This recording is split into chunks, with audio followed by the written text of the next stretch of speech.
ভাই অনেক কিন্তু ব্রেভ কোশ্চেন করছেন, মাশাল্লাহ। না,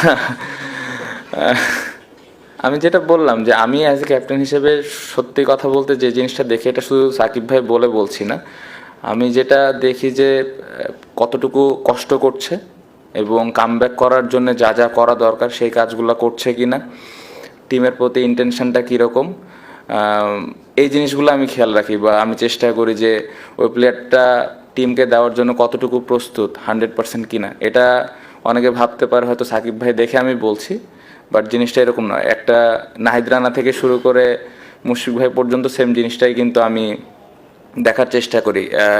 কোনো এমন না যে রান করছে বা রান করছে না, এটার থেকে ইম্পর্টেন্ট আমার কাছে লাগে যে তার প্রিপারেশন কেমন বা টিমের প্রতি তার চিন্তা ভাবনা কেমন, সে টিমকে ভালো কিছু দেওয়ার জন্য ওই অনুযায়ী প্রিপারেশন নিচ্ছে কিনা। সো এই জিনিসটা দেখে আমি হ্যাপি।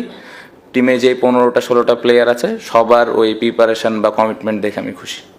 আঙ্গুলের যে ব্যাপারটা, টেপ প্যাচ দিয়েছেন ব্যাটিংয়ে, গ্লাভসে একটা বল লাগছিল, আপনারা যদি খেয়াল করে দেখেন তো ওইখানে একটু ব্লিডিংও হয়েছিল, যার কারণে টেপটা প্যাঁচানো। আর আমি কখনো পার্সোনালি কোনো ইন্ডিভিজুয়াল প্লেয়ারের পারফরমেন্স নিয়ে খুব একটা কথা বলতে স্বাচ্ছন্দ্য বোধ করি না, কারণ খেলাটা একটা টিম গেম এবং পুরা টিমের কন্ট্রিবিউশনে কিন্তু একটা ম্যাচ জেতা সম্ভব। সো ওভারঅল যদি বলেন না, আমাদের আরও সবাই মিলে যদি আমরা আরেকটু কন্ট্রিবিউট করতাম তাহলে ভালো কিছু হতো। সো ইন্ডিভিজুয়াল আমি খুব একটা চিন্তিত না। না, আমার মনে হয় আমি যেরকম চেষ্টা করেছি আমার স্ট্রেংথ অনুযায়ী ব্যাটিং করার,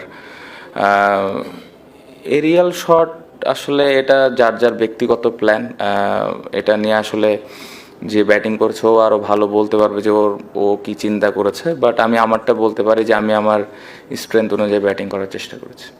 ফার্স্ট ইনিংসে আমরা ব্যাটিং ভালো করি না, আমি একটু আগেও যেটা বললাম যে খুব ইম্পর্টেন্ট একটা টেস্ট ম্যাচের ফার্স্ট ইনিংসে ব্যাটিং করা, এবং as a top order batsman এই জায়গায় চ্যালেঞ্জ থাকবেই, এবং এই চ্যালেঞ্জটা এটা আমাদের চয়েস যে আমরা উপরের দিকে ব্যাটিং করি। সো এটা আমরা কিভাবে কোপ আপ করছে এটা ইম্পর্টেন্ট। সো ব্যাটাররা এটা নিয়ে কাজ করছে, বাট রেজাল্ট ওইভাবে আসছে না।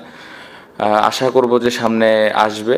আর যেটা বললেন যে আজকে তাড়াতাড়ি আবার উইকেট পড়ে গেল শেষের দিকে অনেক চ্যালেঞ্জ ছিল ব্যাটিং, আমার মনে হয় উইকেটে রাফে ওরা বল করছিল, চ্যালেঞ্জ ছিল, বাট আমি এটা এক্সকিউজ হিসেবে দিতে চাই না। এই চ্যালেঞ্জটাই আমাদের নিতে হবে। আমার কাছে খুব বেশি একটা বল নিয়ে মনে হয়নি, সত্যি কথা, কারণ বল তো আসলে বলই, ডিফারেন্স থাকে কোকাপুরা এসজি, বাট আমার মনে হয় প্রত্যেকটা প্লেয়ার অ্যাডজাস্ট করেছে, যতটুকু সম্ভব প্রিপারেশন নিয়েছে, বাট এটা নিয়ে আসলে খুব বেশি যে বলের কারণে আমরা খারাপ খেলেছি জিনিসটা এরকম না। ওভারঅল যদি বলি যে আমাদের ফার্স্ট ইনিংস ব্যাটিং ভালো হয়নি, যেটা খুব ইম্পর্টেন্ট ছিল। ওই জায়গায় আমরা স্পেশালি টপ অর্ডারে যদি একটা পার্টনারশিপ আমরা করতে পারতাম তাহলে আরেকটু ভালো অবস্থানে থাকতাম, এটা একটা দিক ছিল। আর সেকেন্ড ইনিংসে ভালো আবার পার্টনারশিপ শুরু করেছে, বাট শেষের দিকে আবার খুব আর্লি উইকেট পড়েছে, ওই জায়গাটাতে আমাদের আরেকটু কেয়ারফুল হওয়া উচিত। সাকিব ভাইয়ের বোলিংয়ের ব্যাপারে যেটা বললেন যে আমাদের কিন্তু ফার্স্ট ইনিংসে আপনি যদি দেখেন 3 পেস বোলারই দারুণ বোলিং করেছে, সো আমার প্রয়োজনই পড়েনি তাকে বোলিংয়ে আনার জন্যে। আর এক পাশ থেকে মিরাজ ভালো বল করছিল, সো এটা একটা পরিকল্পনাই ছিল যে যত বেশি আমি ফাস্ট বোলারদের বল করাতে পারি, এবং আমার মনে হয় 6টা উইকেটও আমরা খুব তাড়াতাড়ি নিলাম, সো এটাই প্ল্যান ছিল।